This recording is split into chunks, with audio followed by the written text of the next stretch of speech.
Alright, so we're going to get started. Anyway, I'm Jeff Green. I escaped from New York, New Hampshire in 1992 to enjoy the relative freedom of New Hampshire. I've been living here for basically about 25 years, raised my kids here, live here with my wife Melissa, who was introducing people yesterday. Since I've lived here, I've run for state rep, I've volunteered for campaigns in multiple towns. I'm the current research director for the New Hampshire Liberty Alliance. And I'm pleased today to be able to introduce Paige Peterson. She's the Director of Communications and Design for Zcash. She's an advocate for open standards, user privacy, decentralization technologies. Her interests in technologies include mesh networking, cryptocurrency. I attended one of her, she had a crypto party meetup, I don't know if she remembers this, but she had a crypto party meetup in Nashville last year, where she helped introduce both wizards and mumbles alike to the things like Zcash and cryptography. So let's have a big round of applause for Paige Peterson.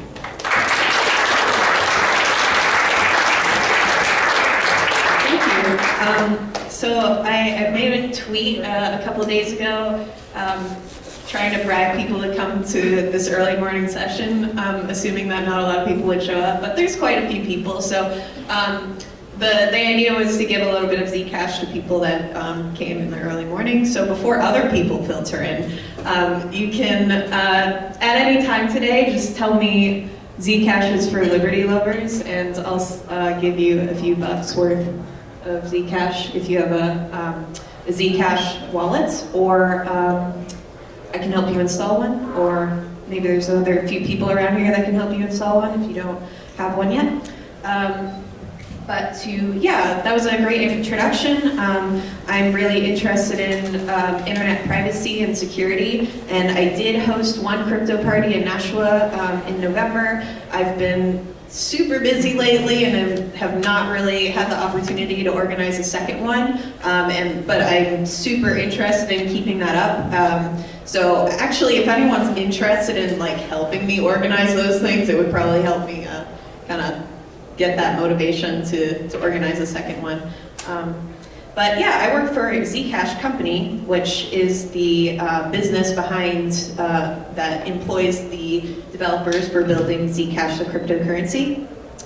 And I've also been a part of this community for several years. I'm officially a New Hampshire resident as of about a year ago, but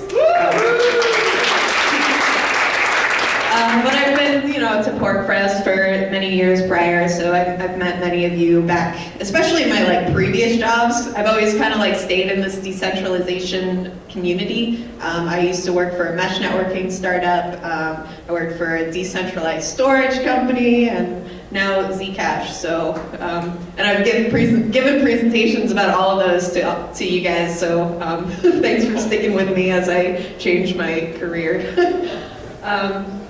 But Zcash is definitely, in my opinion, the coolest projects that I've worked on so far because of the privacy that it brings to money, which is essentially, if you think about it, kind of a fundamental component in money.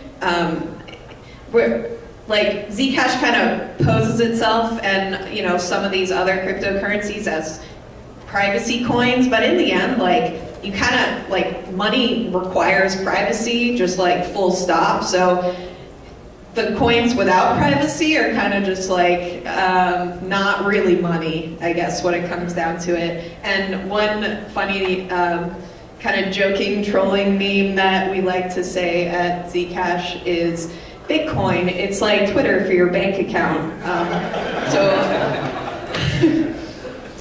So to dive into things. Obviously, I'm just going to assume that most people know about Bitcoin and know that the transactions in Bitcoin are linked together, so you can see the history, trace Bitcoins back all the way to when they were created, which is a really big problem if you're trying to, just generally protect yourself from the whole world seeing your finances and potentially building identity profiles around addresses, seeing where you received money from, where you sent them to. Obviously, the addresses allow for some pseudonymity, So your name isn't associated with an address, but once it is, like once you post your address linked to your name on the internet or on your Twitter account or something, that's forever associated with you, and it's a public permanent ledger, so it's permanently always going to be associated with you, which is a huge problem.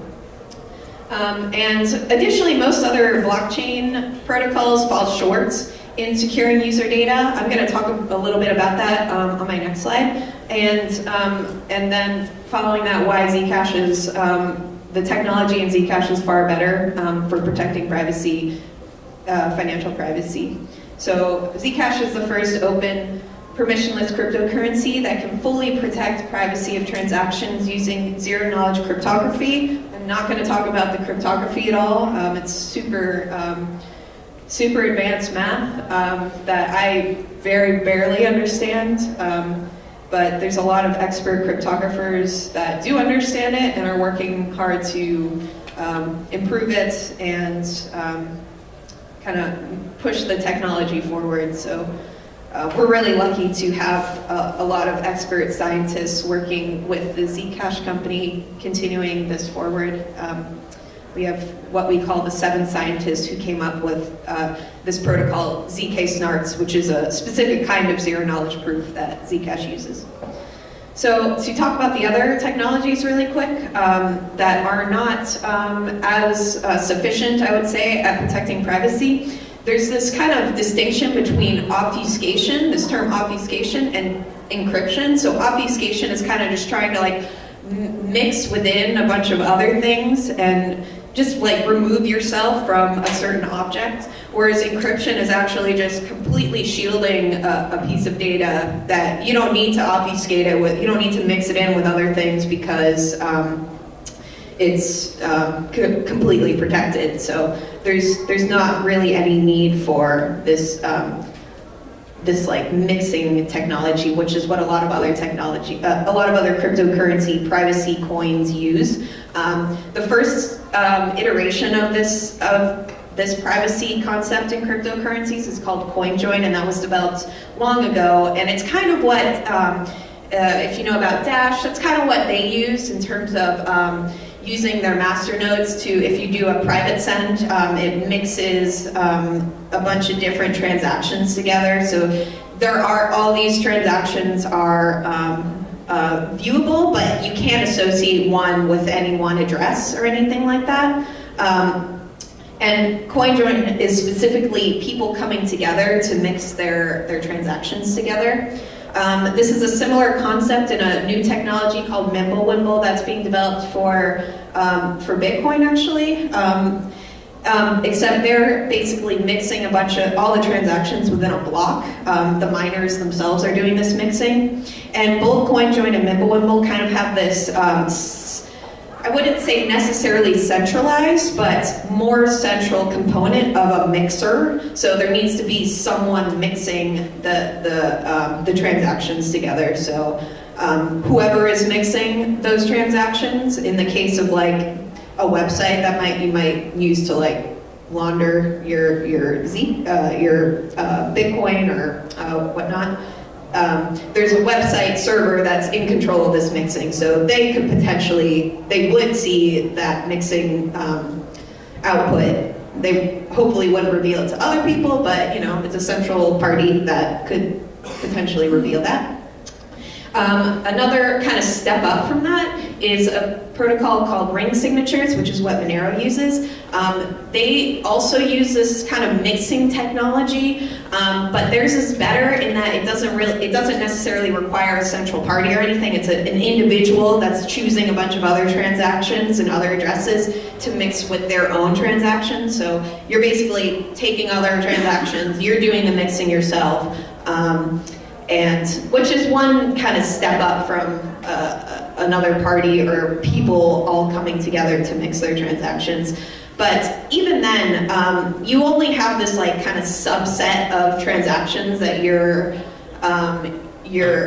yours could be a part of. So, but in Monero, I think it's between like 5 and 10 transactions that most of these mix-ins are comprised of. So if you consider, for example, like a group of people. You're one of them. Everyone's, and all of you are wearing masks. If there's 10 of you in a room, it's going to be a lot easier to identify a single person or potentially identify a single person in that crowd versus having a crowd of thousands of people in a room. So if all wearing the same mask. So that's the biggest advantage that Zcash brings, I think, in this world. And none of it is really, we're not really doing any mixing strategies. Everything's encrypted, so everything on the Zcash blockchain, you could kind of say that this group of people that you're mixing with is as large as there are addresses in Zcash. So it's basically as big as the network is. So comparing to other technologies, especially Monero, which is probably the secondary most private technology in cryptocurrency, this anonymity set is just far larger and potentially extremely large in Zcash, especially in the future. So I think I'll come back to this side in a little bit, but so just to give a brief overview, y'all know basically about Bitcoin, but address A sends address B 3 Bitcoins in this block. Later in the future, in a later block, address B then sends address C 2 Bitcoins, and so on. And this is how you basically lose your privacy, by being able to trace back the origins of the currency. In Zcash, all this data is encrypted, sender, recipient, amount. There is an additional proof as a part of the transaction, which makes the transaction larger, but that's kind of a trade-off if you want to add this privacy. This proof completely enables the sender, recipient, and amount to stay encrypted while still being verifiable. So verifying that you're not double spending, essentially, that you have the funds in your account.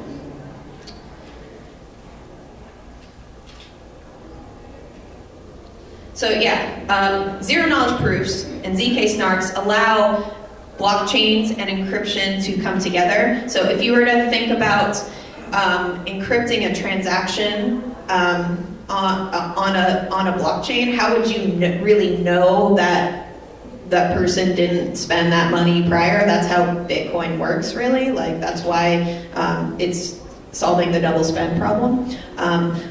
With the zero-knowledge proofs, and specifically ZK snarks, you can encrypt this data, and the nodes in the network using that zero-knowledge proof are able to verify that that encrypted data is still valid. It uses a bunch of fancy math like homomorphic encryption and things like that I'm not going to go into. But this technology is really shown in the shielded addresses that we have. We also have these transparent addresses, which essentially just work like Bitcoin. And I'll explain why in a little bit, why we have these transparent addresses, but you can kind of compare the transparent addresses. You have 10 Zcash that come in, 8 that go out. If you're making a new transaction, you have 1.999 that is changed, that goes back to the address, and then a fee. In Zcash, you don't know how much has gone in, how much has gone out, and you don't know the change. You do know the fee, but that's why we recommend everyone uses the default fee, just to maintain that kind of standard. And you don't want to have a unique fee associated with your address, because that could potentially reveal some data. So use the standard fee. And some really other awesome things that you can do when you have encryption. So you before I talk about this, you can kind of think about like how people use encryption today. On like encrypting PDFs or something like that. If you have a doctor or your accountant or someone that you want to send important information to that's personal and private, and you don't want to reveal it, but they're across the world or across in a different location, so you can't physically deliver it. You probably send it over email. Probably wouldn't want to send a a plain text PDF to with your social security number or something on it, so you probably want to encrypt it. And typically you encrypt a PDF with a password. You give that password via some other channel, like a phone call or something like that, and then they use that password to decrypt it. A similar concept exists within for encrypted transactions on Zcash. So you could basically create a transaction in Zcash that outputs this key that if you were to give it to anyone else, then they would also be able to decrypt that transaction. So you could you can maybe see some use cases for that. It allows for a lot of granularity in the ability to share what transactions with whom. Obviously, you need to consider who you're sharing that key with, because they have access to that key and could share it with other people. And additionally, to being able to create basically a password or key to decrypt a single transaction, there's also this concept of a viewing key that, so in Bitcoin, you just have one private key, and that allows you to spend the money. There's no concept of encrypted transactions or anything, so that's all you really need a private key for. But in Zcash, it makes sense to have two private keys, one for spending and one that's derived from the spending key that only allows you to view the transactions of an address. So we call these spending key and a viewing key.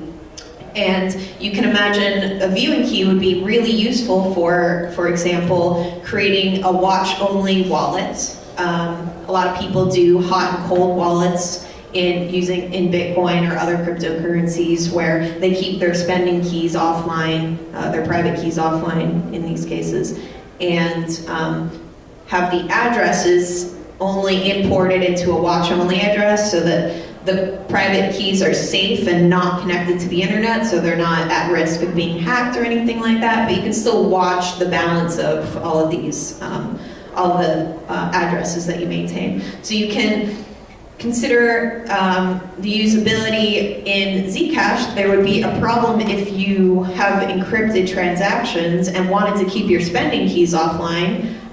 You wouldn't be able to see your incoming and outgoing transactions in that situation. So this viewing key is really useful for just like importing into an online wallet, so you can keep the spending keys offline.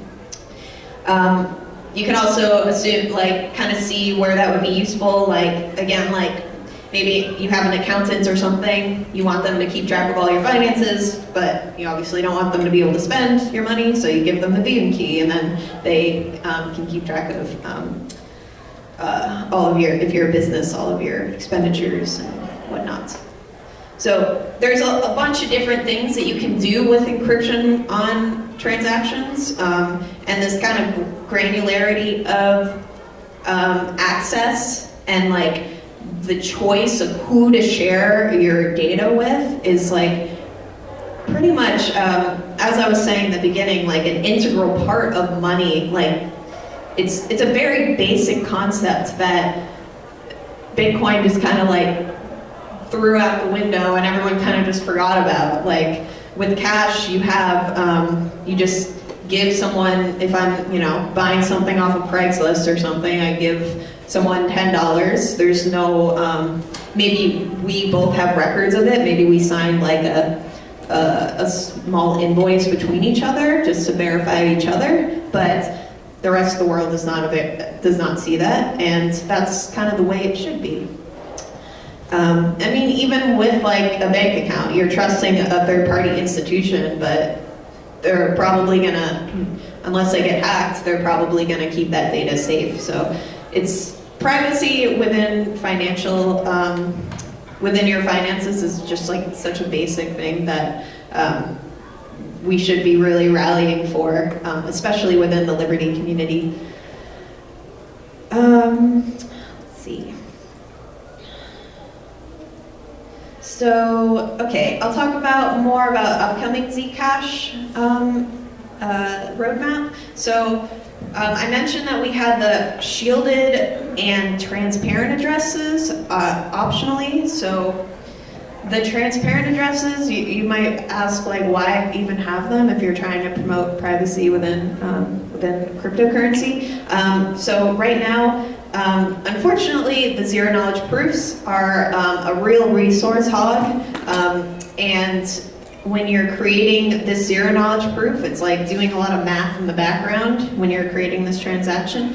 And right now it requires, on average, about 1.6 gigs of RAM. So that's probably not going to happen on, I mean, it probably could happen on a mobile phone if you like shut down all your other processes, but it's really not that efficient. And that's just due to the math and the cryptography behind it. So, and that is also why we have kept this concept of a transparent address within Zcash for now, so that people can use Zcash on their mobile phones.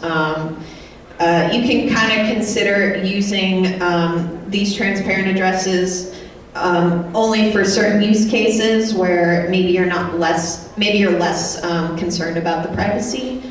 You can also, the fact that other people use shielded addresses and that you maybe sent from a shielded address to your transparent address allows you to still break that linkability that happens with all other cryptocurrencies. So there's still, even with transparent addresses, there's still more privacy, but we definitely, recommend, if you can, use the shielded addresses, and that is what we're really working on for Zcash 2.0, which we're calling Sapling, and that is projected to be activated in September or so. It will be a network upgrade, and that is going to significantly improve the resource consumption. So actually, in addition to the memory usage right now, it's about like 40 seconds to create the zero knowledge proof. So it's just not really that useful, especially if you're like on the fly, on the go. But in Sapling, the proving time, essentially creating the zero knowledge proof, is going to be reduced to 7 seconds, and the memory usage will be reduced to 40 megabytes. So that's very easy to do for a mobile phone to handle. So that is kind of the goal for. Quick question? Yeah, has this been tested? How'd you get those numbers? Yes, we have run benchmarks basically we're working on the actual code, and then we have run tests and things on servers and whatnot. So yeah, this is all tried and tested. We're on the brink of releasing the specification for Sapling if you're interested in anything like that. Again, we have like a team of really smart cryptographers. And I'm obviously biased, but I would say that of the cryptocurrency teams, we have probably one of the strongest in terms of ability to improve and kind of make the best privacy features, and so it's really impressive. If you're welcome to look at our team page and whatnot, and look into the backgrounds of all of the cryptographers that work with us. But it's really cool that we have these scientists working on improving Zcash and dedicated to Zcash. I'm going to take questions probably either at the end or just off air, because I don't have too much time. But thanks for that. And just to kind of talk a little bit more about the company and the governance and all our structure basically. So I work for Zcash Company. We are a for-profit company based in the US. In addition to the Zcash Company, there is a Zcash Foundation. The Zcash Foundation is kind of just ramping up right now. It officially got 501c3 status October or so last year. But it's quite interesting, the situation with the foundation. I say we because I work a little bit with the foundation, so I might mix that up a little bit, but I do work for the company. But the foundation is in a really unique spot where they're actually the first cryptocurrency foundation to get 501c3 status, which is a really unique position to be in. It enables, like a part of the mission statement is to promote research in privacy and like do all these really cool things. That's not even specifically for Zcash.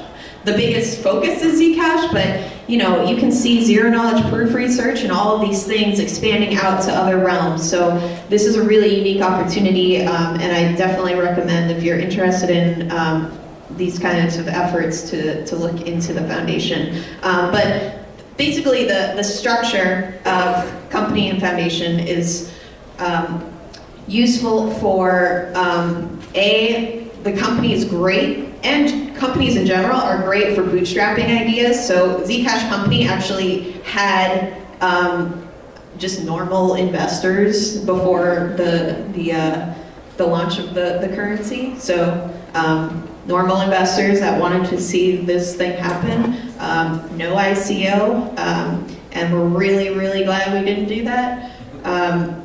Just with all the legal troubles and everything that's happening with a lot of ICOs these days, especially being a US company. And yeah, it's really good for bootstrapping this. We're able to pay all of the engineers and they're able to stick it out and like keep working on Zcash, whereas you know, a lot of other kind of open source communities and projects run into issues with funding and kind of structure and things like that. So we're a really efficient team. We're expanding significantly pretty soon. We're only about, I think we're about 17 people right now, but we're hiring 6 more engineers within the next, you know, month or so. And we're going to be able to focus on a lot more. We're really focused right now on the actual infrastructure. So if you're aware of the ecosystem, you might see that Zcash doesn't have like the nicest wallets or anything like that, but that's one of the things we're hoping to improve in the near future is kind of onboard more engineers to work on more end user products. So yeah, and then the foundation is kind of being set up to more of a long-term vision. So you can imagine that the company is really good for bootstrapping this cryptocurrency, but it's probably, you know, if this is gonna be a global currency, a global network, it doesn't really make sense for a for-profit company to maintain that. And just, you know, in terms of self-interest and like, you know, maybe if there's a benevolent dictator, it could work out, but as we all know, that probably won't work out, just, you know, given examples in the past. So the idea is to have like a nonprofit foundation kind of take over time, take over maintenance and infrastructure of Zcash and kind of take over a lot of the community and communication efforts. And then, you know, maybe the company will disappear or kind of do more enterprise-focused work once that transition happens. We're not quite sure yet, but that's kind of the general plan. And the foundation is doing so many awesome things already. They've already done a grant project fund for just funding a bunch of projects within the Zcash ecosystem. We've onboarded a bunch of nonprofits to accept Zcash. We have, I say we, but the foundation has coordinated the new multi-party computation, which is a whole nother story, but it's a really cool thing that I can talk to you about one-on-one because I don't have time to go into it, but it's a really cool thing that they're doing right now. Essentially these public parameters that are required for the zero knowledge proofs create this kind of central key that needs to be generated, but using a bunch of people doing all these computations on their own, you can decentralize that kind of risk factor, and the foundation is organizing that, and they're doing a bunch of other things. They're also starting a new round of grants that are upcoming. So if you're a developer and you want to like build things for Zcash, you can apply for a grant and get some money. And yeah, there's plenty of things upcoming. I'm going to be on a panel in the afternoon. My time is up, but and I don't have time for questions. I'm sorry, but you can ask me questions. I'll be here all day. So I think that's it, right? Yeah, thanks. And resources.